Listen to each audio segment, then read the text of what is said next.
मित्रों, कथा निधि चैनल पर आपका बहुत बहुत स्वागत है।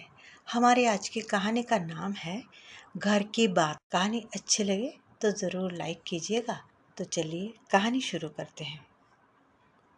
अनु और रवि की शादी को अभी सप्ताह भर भी नहीं गुजरा था कि उसके लौटने का वक्त आ गया। उसे आज ही बेंगलोर के लिए निकलना था। वह बेंगलोर की एक IT कंपनी में कार्यरत था। अनु अभी रवि को ठीक से देख भी नहीं पाई थी। देखती भी कैसे? पूरा घर नाते रिश्तेदारों से जो भरा हुआ था। हर दिन कोई न कोई रस्म अब भी जारी थी, जो समाप्त होने का नाम ही नहीं ले रही थी। इतनी भीड़भाड़ और शोर शराबे के बीच भला अनु कैसे रवि को अपने मन की बात कह पाती? कैसे कहती कि मुझे यहाँ छोड़कर मत जाओ, या मैं भी तुम्हारे संग चलूंगी। उधर रवि भी सारा दिन दोस्त यारों से घिरा रहता। रात को कमरे में आता भी तो अनु उसके गंभीर स्वभाव और संकोचवश कुछ कह न पाती। वह रवि से पूछना चाहती थी कि उसने ज़्यादा दिनों की छुट्टी क्यों नहीं ली, लेकिन पूछ न सकी। वैसे तो रवि और अनु को साथ में थोड़ा समय हो चुका था, लेकिन अब भी दोनों के बीच एक लंबा फासला था, जो अनु के लिए अकेले तय कर पाना संभव नहीं था। वैसे अनु रवि को उसी दिन से दिल ही दिल में चाहने लगी थी, जिस दिन से उसकी और रवि की शादी तय हुई थी। कॉलेज में यह बात सभी जानने लगे थे, यहाँ तक कि अनु के स्टूडेंट्स भी कई बार उसे रवि के नाम से छेड़ने लगते। अनु गर्ल्स कॉलेज के हिंदी विभाग में हिंदी साहित्य की असिस्टेंट प्रोफेसर थी। रवि कुछ कहे बगैर और अनु से बिना मिले ही चला गया। इतने भरे पूरे और चहल पहल वाले घर में भी अनु स्वयं को अकेला महसूस करने लगी। वह रवि के फ़ोन का इंतज़ार करती रही। रवि का फ़ोन भी आया, परंतु बाबूजी के मोबाइल पर। सबने उससे बात की, बस अनु रह गई। सासू माँ ने केवल इतना बताया कि रवि कुशलतापूर्वक बेंगलोर पहुंच गया है। यह सुनकर अनु चुप ही रही। दिन बीतते गए। अनु यहाँ बिजनौर उत्तर प्रदेश में और रवि वहाँ बेंगलोर में, दोनों अपने अपने काम में व्यस्त रहने लगे। लेकिन अनु को हरदम रवि से उसकी यह दूरी खलने लगी। वह उससे मिलने और बातें करने को बेताब रहती, किंतु अनु के मोबाइल पर रवि कभी फ़ोन ही नहीं करता था। जब भी वह फ़ोन करता, बाबूजी या सासू माँ को ही करता। यदाकदा सासू माँ अनु को फ़ोन थमा देती, लेकिन सबके सामने अनु कुछ कह ही नहीं पाती।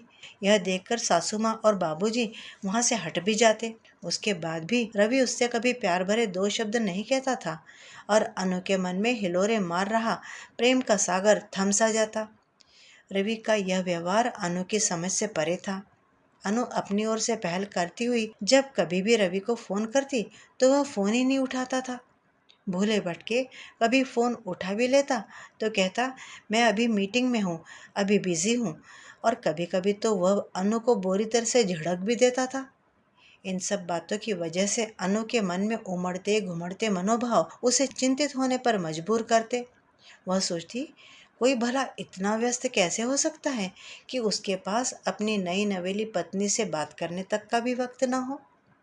एक दिन तो हद ही हो गई, जब सासू माँ ने कहा, देखो बहू, तुम बार बार रवि को फ़ोन करके उसे परेशान ना किया करो। वहाँ वो काम करेगा या तुमसे प्रेमालाप करेगा। सासू माँ से ऐसा सुनते ही अनु तिलमिला उठी, और उस दिन के उपरांत फिर दोबारा कभी रवि को फ़ोन करने का सोचा ही नहीं उसने। ऐसे हालातों के बीच हिचकोले खाती कॉलेज और गृहस्थी की गाड़ी चलती जा रही थी। रवि अपनी मर्जी से 2-4 महीने में कभी आ जाता, 1-2 दिन रुकता और फिर वापस चले जाता। कभी अनु उसके साथ चलने की इच्छा जाहिर भी करती, तो वो यह कहकर मना कर देता कि तुम साथ चलोगी तो यहाँ माँ बाबूजी अकेले रह जाएंगे, उनकी देखभाल कौन करेगा, और तुम्हारे कॉलेज से भी तुम्हें छुट्टी लेने पड़ेगी। उसके आगे फिर अनु कुछ न कहती। उसे इसमें अपनी इंसल्ट लगती। अनु अपनी नाकाम हो रही शादी को बचाने के लिए परिस्थितियों से समझौता करने लगी। उसका अधूरापन ही अब उसकी नियति बन गई। एक ही शहर में ससुराल और मायका होने के कारण छुट्टी वाले दिन कभी कभी अनु अपना अकेलापन दूर करने मायके चली जाती। माँ से जब भी वह रवि के बारे में कुछ कहती, तो माँ उल्टा उसे ही समझाने लगती। कहती, अब जो है रवि है, और तुझे अपनी ज़िंदगी उसी के साथ ही गुजारनी है, इसलिए वह बेकार की बातों पर ध्यान न दे। पूजा पाठ किया कर, व्रत किया कर, भगवान में ध्यान लगा, इसी में तेरी भलाई है और दोनों परिवारों का मान भी है। माँ से यह सब सुनकर अनु मन महसूस कर रह जाती। कभी कभी उसे माँ पर गुस्सा भी आता। शादी के 2 साल बाद अनु की गोद हरी हो गई और उसने नमन को जन्म दिया, जिसने अनु की जिंदगी के खालीपन को नई उमंगों से भर दिया और अनु मुस्कुराने लगी। उसने कॉलेज से 6 महीने का मातृत्व अवकाश भी ले लिया, लेकिन रवि में अब भी कोई बदलाव नहीं था। कुछ सालों के बाद अनु को कॉलेज की ओर से बेंगलोर में आयोजित हो रहे सेमिनार में मुख्य प्रवक्ता के रूप में आमंत्रित किया गया था। इतने साल बाद ही सही, कुछ दिनों के लिए तो उसे रवि के साथ स्वतंत्र रूप से रहने को मिलेगा। यह सोचकर वह मन ही मन प्रफुल्लित हो उठी। आंखों में प्रेम संजोए बड़े धड़कते दिल से रवि को इत्तला किए बगैर उसे प्लीजेंट सरप्राइज देने के विचार से नमन के साथ वह बेंगलोर जा पहुंची। और जैसे ही उसने डोर की बेल बजाई, अचानक मोबाइल का रिंग बज उठा, जिससे अनु की तंद्रा भंग हुई और वह वर्तमान में लौट आई। नमन का फोन था।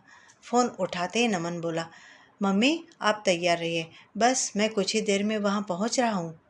नमन के फोन रखते ही अनु अपना मोबाइल रखती हुई ओठों पर हल्की सी मुस्कान और नम आंखों के साथ वहीं बिस्तर पर बैठी रही और उसे ऐसा लगा मानो उसने जिंदगी की सबसे अहम जंग जीत ली हो। यह उसकी कड़ी मेहनत और संघर्ष का नतीजा था कि नमन यूपीएससी उत्तीर्ण कर आईपीएस अधिकारी बन गया। वह उस मुकाम पर पहुंच गया जहां वह सदा सदा से उसे देखना चाहती थी। अनु की आंखों के सामने एक एक करके फिर अतीत के पन्ने दोबारा उजागर होने शुरू हुए। उसे वह कठिन वक्त स्मरण हुआ आया जब नमन को लेकर वह रवि के पास बेंगलोर पहुंची थी। वहां पहुंचने पर उसने जो देखा, उसने तो उसके होश ही उड़ा दिए थे। उसके पैरों तले से जमीन खिसक गई और इतने सालों का विश्वास क्षण भर में चूर चूर हो गया। रवि की यहाँ अपनी एक अलग ही दुनिया थी, गृहस्थी थी, जहाँ अनु और नमन के लिए कोई स्थान नहीं था। अनु बोझिल मन से सेमिनार अटेंड करके बिजनौर लौट आई, लेकिन वह ससुराल न जाकर अपने मायके आ गई। वह जिंदगी के उस दोराहे पर खड़ी थी जहाँ एक ओर उसका आत्मसम्मान था और दूसरी ओर पूरे समाज के बनाए हुए झूठे खोखले आदर्श, जिसे अनु के अपने ही लोग मान सम्मान का जामा पहनाए उसे स्त्री धर्म और माँ के कर्तव्य का पाठ पढ़ा रहे थे। विषम परिस्थिति में सब ने उसका साथ छोड़ दिया, यहाँ तक कि उसके अपने, जिनसे उसका खून का रिश्ता था, उन लोगों ने भी उससे मुंह मोड़ लिया। जिस घर में उसने जन्म लिया था, जहाँ वह खेल कूद कर बड़ी हुई थी, आज वही घर उसके लिए पराया हो गया। अनु के पापा आराम कुर्सी पर आंखों पर ऐनक चढ़ाए दोनों हाथों को बांधे सिर झुकाए चुपचाप शांत भाव से बैठे सब देख सुन रहे थे। और माँ उन्हें उलाहना दे रही थी, और पढ़ाओ बेटी को, सुनो क्या कह रही है वह, अपने ससुराल में अब वह नहीं जाएगी। अब क्यों चुप बने बैठे हो, बुद्धू बने बैठे हो, नाक कटाने पर आमादा है तुम्हारी लाडली, उसे कुछ कहते क्यों नहीं। पूरा घर अनु को ये समझाने में लगा हुआ था कि परिवार सहेजना और बनाए रखना हर नारी का परम कर्तव्य है। स्त्री की पहचान और उसके बच्चे का उज्जवल भविष्य पति के संग हर परिस्थिति में समझौता करने में है। उसी नारी की मान और पूछ होती है जो अपने घर की दहली मृत्यु के उपरांत लांघती है। परंतु अनु ने तो जैसे हठी पकड़ ली थी कि वह अब ससुराल में किसी भी हाल में जाएगी नहीं। अनु की सासू माँ अपनी भौहें मटकाती और हाथ नचाती हुई बोली थी, औरत जात को इतना घमंड शोभा नहीं देता। और कौन सा रवि ने उस औरत के संग ब्याह रचा लिया है, साथ ही तो रह रहा है, क्या हुआ, मर्द ऐसा करते ही है। यहाँ तुझे किस बात की कमी है, तू यहाँ हमारे साथ रह, किसी को कुछ पता भी नहीं चलेगा और समाज में भी घर की मान प्रतिष्ठा बनी रहेगी, घर की बात घर में दबी रहेगी। रवि को अपने किए पर जरा भी अफसोस नहीं था। वह पिता के रूप में नमन का सारा खर्च उठाने को तैयार था, लेकिन वह अभी भी यही चाहता था कि अनु पहले की तरह उसके घर में उसके माता पिता के साथ उनकी सेवा करती हुई बनी रहे, जिससे समाज में उसका मान बना रहे। लेकिन इस बार अनु यह ठान ही चुकी थी कि वह किसी भी कीमत पर किसी की भी नहीं सुनेगी, केवल अपने मन का ही करेगी। अनु न ससुराल लौटी और न ही अपने मायके में रही। उसने अकेले ही नमन की परवरिश की। अनु पूर्ण रूप से अतीत में डूब चुकी थी। तभी डोरबेल बजी। अनु के दरवाजा खोलते ही नमन अनु से लिपटते हुए बोला, डियर मम्मा, ये क्या, आप अभी तक तैयारी नहीं हुई, हमें बस थोड़ी देर में निकलना है। अनु ने मुस्कुराते हुए अपने बेटे की तरफ देखा और बोली, बस अभी यूं तैयार होती हूँ आईपीएस साहब। नमन की पोस्टिंग लखनऊ हो गई थी और वह चाहता था कि उसकी माँ अनु उसके साथ ही रहे। तभी नमन का मोबाइल बज उठा। फोन उसके पिता रवि का था। रवि का फोन रिसीव करते ही रवि करुणा और याचना भरे शब्दों में बोलने लगा, बेटा अब मेरी सेहत ठीक नहीं रहती है, मैं अक्सर बीमार रहने लगा हूँ और अब बहुत अकेला भी हो गया हूँ, तुम मुझे भी अपने साथ ले चलो। नमन ने कहा, पापा आप चिंता न करें, आपकी दवाओं का सारा खर्च मैं उठा लूँगा, आपकी देखभाल के लिए पूरी व्यवस्था कर दूँगा, लेकिन अब आप हमारी दुनिया का हिस्सा नहीं बन सकते, आप हमारे साथ नहीं रह सकते। कहते हुए नमन ने फ़ोन अनु को थमा दिया। अनु के फ़ोन पर आते ही रवि बोला, अनु अब भी हम पति पत्नी हैं, हमारे बीच तलाक थोड़े ना हुआ है। रवि के ऐसा कहने पर अनु लंबी सांस लेती हुई बोली, कानूनी तौर पर भले ही हमारा रिश्ता टूटा नहीं है, हम अब भी पति पत्नी हैं, किंतु मानसिक रूप से तो यह रिश्ता कब का टूट चुका है। मैं तो काफी पहले ही इस रिश्ते को तिलांजलि और तुम्हारा परित्याग कर चुकी हूँ।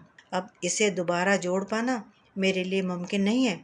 अनु प्लीज ऐसा मत बोलो, मैं तुम्हारा सुहाग हूँ। अनु ने अपने बेटे नमन को जरा तेज आवाज में बोलते हुए कहा, बेटा जरा देख तो यह किस पागल का फोन आ गया है, कैसी बहकी बहकी बातें कर रहा है, सुहाग और रिश्ते की बातें कर रहा है। जरा किसी से बात करके पागल खाने में इसके लिए एक सीट तो बुक करवा देना। कहकर अनु ने फोन रख दिया। आज अनु के दिल को बहुत सुकून मिल रहा था। अफसोस बस इस बात का था कि वह दृश्य देखने के लिए उसके माँ बाप और सास ससुर इस दुनिया में अब नहीं थे, नहीं तो उसे और भी ज्यादा सुकून मिलता। मित्रों, अभी आप सुन रहे थे कहानी घर की बात। अच्छी लगी हो तो एक लाइक जरूर कीजिएगा।